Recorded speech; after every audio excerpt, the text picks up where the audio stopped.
When it came to Raising Kanan Season 2, I honestly really enjoyed it for so many reasons. Starting off with character development, when it came to characters like Marvin, for example, who was from Season 1 initially seen as the fuck up of the organisation, but it seems like he's actually getting his business together. We see him going to anger management, actually using the techniques, and it actually helped him make quite a big deal. We see him trying to fix the broken relationship with his daughter that somewhat was on the verge of breaking, but absolutely did in the end of Season 1.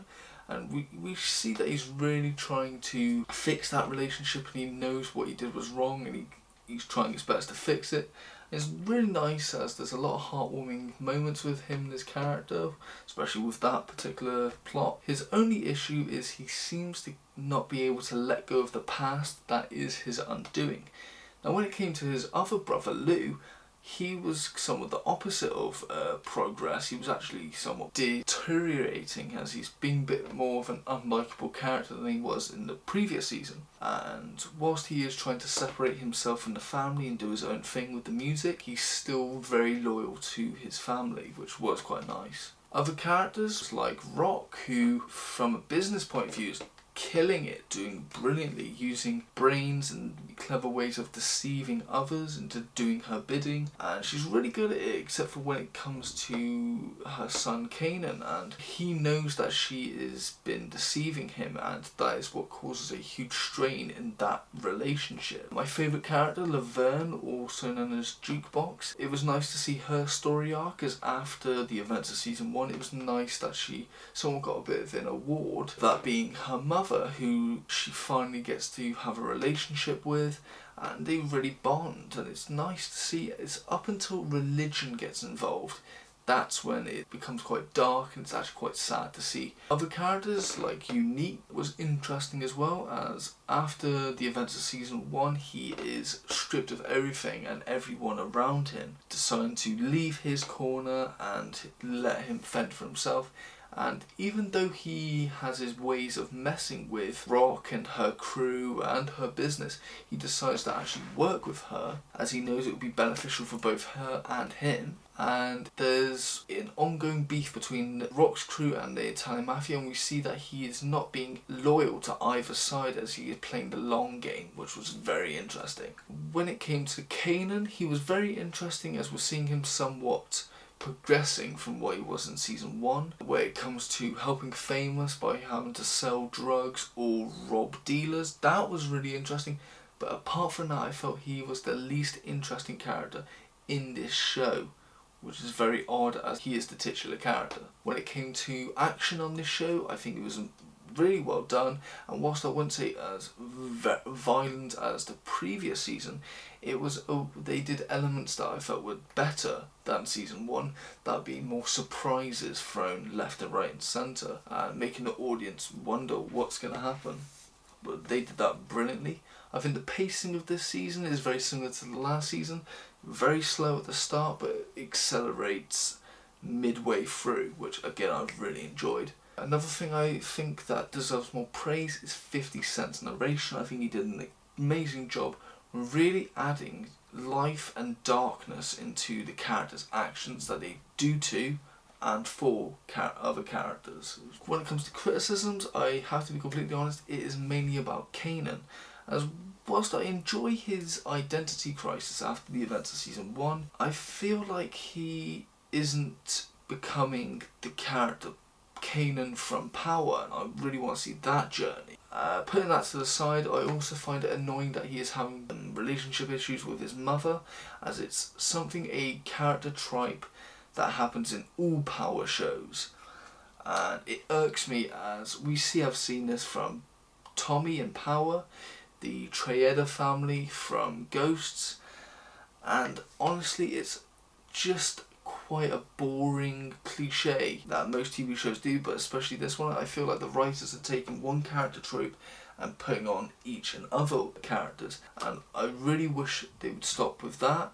And I really don't want them to do that with daddy issues, as that's another thing a lot of characters have issues with. Now when it came to the finale of the show, I really did enjoy myself. They escalated it very highly, as we were seeing the official war of Rock's crew versus the Italian mafia, and there's bloodshed on both sides, and we're seeing characters that we've somewhat learned to know throughout this one season.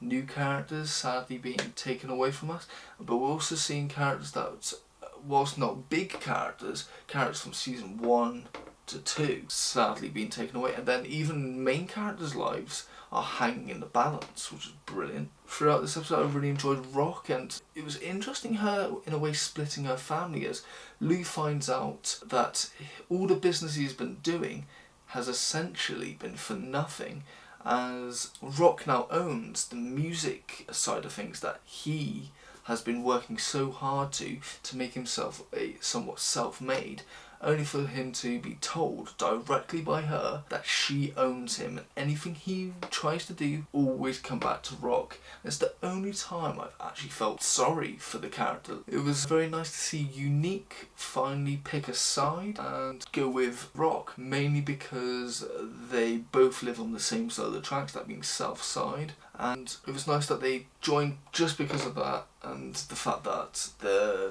rival gang is New Jersey type gang people, so I really enjoyed seeing him finally be loyal to Rock. It was also nice seeing Laverne somewhat get revenge on the boy who asked her out on a date, only to find out her sexual taste was not with boys but with the same gender. She really gives this boy a beat down, and we're seeing more of her thuggish side, which I feel like wasn't entirely in this particular season. We saw elements of it in season 1, but this one we're seeing it grow, and it's really quite interesting to see. When it comes to Kanan, I thought the first half of this episode was very interesting, as we're seeing him stating to his uncle that he doesn't give a fuck about his mum when he is caught stealing drugs from her gang. We're seeing him grow into the Kanan character. We even see him slinging. It's up until he gets arrested and then escapes that his part of the plot becomes a bit boring, as he goes to a particular person and they talk about having to get Rock involved in order to clear his name. It was okay, but it wasn't major interesting personally. He was the weakest part of that episode. Overall, the show was a really good watch, and whilst I would say in elements it was as good, maybe even a little bit better than season 1, I still think that the show hasn't really blown up. I feel like each season is just as good as the other, not expanding, and I really hope the third season is the one that takes it upon high and blows out not just those other 2 seasons but all the other spin-offs out of the air, as I believe this show has the potential to be the best one possible. Is this good? I'd say it's really good. If I had to rank it, I'd say an 8 out of 10. When it comes to recommendations, there are quite a few.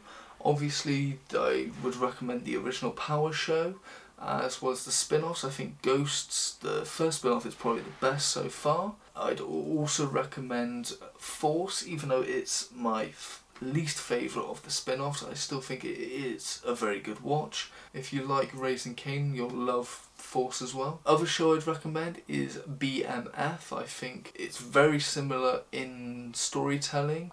The only difference is that whilst Raising Kanan is fiction, BMF is based on a true story. That's what makes it even more interesting to watch. When it comes to shows that are somewhat similar to the show but not actually connected, I would say Breaking Bad. I would also say Ozark, and of course I would recommend The Wire, but most of all Snowfall. When it comes to film recommendations, I've only got one in particular, and that will be Get Rich or Die Trying, the 50 Cent biopic, and you can kind of see the similarities between the film and the TV show, and if anything, I feel like the film was a beta version of what would later become Raising Kanan, even if 50 Cent himself didn't know that. Alright, those are my recommendations. This has been my review. Hope you enjoy and have a good day.